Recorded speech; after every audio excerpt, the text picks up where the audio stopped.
देश में बढ़ता पर्यटन उद्योग और साथ साथ बढ़ती महंगाई, ऐसे में होटल उद्योग के लिए एक चुनौती मुंह बाय खड़ी है। यही वजह है कि बड़े बड़े होटल्स रोज नए नए स्कीमों की घोषणा करते रहते हैं। कभी कस्टमर्स को आकर्षित करने के लिए होटल द्वारा किराया कम करने की घोषणा की जाती है, तो कभी किसी खास पैकेज का ऐलान किया जाता है। बाजार की इन्हीं चुनौतियों से निपटने के लिए विश्व का एक बड़ा ग्रुप कार्लसन, जिसका रेडिसन होटल एक भाग है, उन्होंने एक नया तरीका अपनाया है। किराया कम करने की बजाय उसी किराए में कस्टमर्स को और अधिक सुविधाएं देने पर अमल कर रहा है। हम वैल्यू एडिशन पे एम्फेसिस दे रहे हैं कि जितना वो पैसा पे करते हैं उसमें उन्हें और कुछ मिले। जैसे कि हमने भी पैकेज निकाला है डोमेस्टिक ट्रैवलर्स के लिए, प्लाज़ा बोनांजा। हमारे प्लाज़ा क्लब रूम में रहने वाले जो हैं उनको एक हम गाड़ी देते हैं, एयर कंडीशन गाड़ी देते हैं दिल्ली की गर्मी में 8 घंटे के लिए, क्योंकि वो जब लोग आते हैं यहाँ पे, they come for business, they have to go around somewhere. हाल के दिनों में भारत भ्रमण पर आने वाले विदेशी पर्यटकों की तादाद में खासी कमी आई है। इसकी मुख्य वजह है सीमा पर फौजों का भारी जमावड़ा। ऐसे में पश्चिमी देशों की पर्यटकों की आमद भारत में काफ़ी कम हुई है, लेकिन छुट्टियों को बेहतर तरीके से सेलिब्रेट करने की बढ़ती चाहत ने देशी पर्यटकों की संख्या बढ़ा दी है।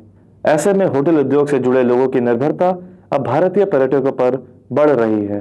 डोमेस्टिक टूरिज्म जो है बढ़ता जा रहा है और मेरे अंदाजे से आगे जाके यही जो होगा ये हमारा मेन सोर्स होगा। फॉरेन टूरिस्ट जो है वो आता था ताजमहल देखने के लिए, उसके अलावा उन्हें अच्छी सड़कें ये भी चाहिए थी, जो मेरे ख्याल से हिंदुस्तान में हमने कुछ किया नहीं ज़्यादा उसके बारे में, तो वो उसकी क्वालिटी तो गिरती जा रही है। वी गेट द मीडियम और the low class of foreign tourist. We'll have to depend more and more on the domestic tourism because it's a upcoming market, upcoming concept. फिलहाल रेडिसन ग्रुप के दुनिया भर में 500 से अधिक होटलें हैं और इनमें ऑनलाइन रिजर्वेशन की सुविधाएं भी हैं। आमतौर पर छुट्टियां मनाने के उद्देश्य से होटलों में ठहरने वाले पर्यटक चंद दिनों के लिए ही सही, लेकिन तमाम तरह की सुविधाएं चाहते हैं। वे अपने इन दिनों को काफी बेहतर बनाना पसंद करते हैं। होटल वाले भी इसका पूरा ख्याल करने की कोशिश करते हैं। But I think what we have been able to create in this part of the world is it's a young, fresh, contemporary brand which gives value for money.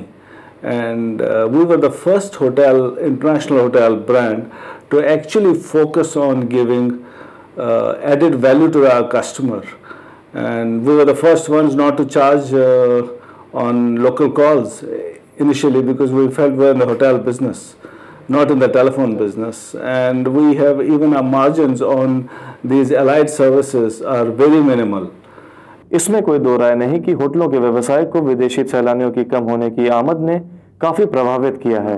यही वजह है कि देशी सैलानियों पर इनकी निर्भरता काफी बढ़ी है और रेडिसन जैसे होटल देशी पर्यटकों को ही भविष्य के पर्यटक के रूप में देख रहे हैं। गुड मॉर्निंग मेट्रो के लिए दिल्ली से देवेश।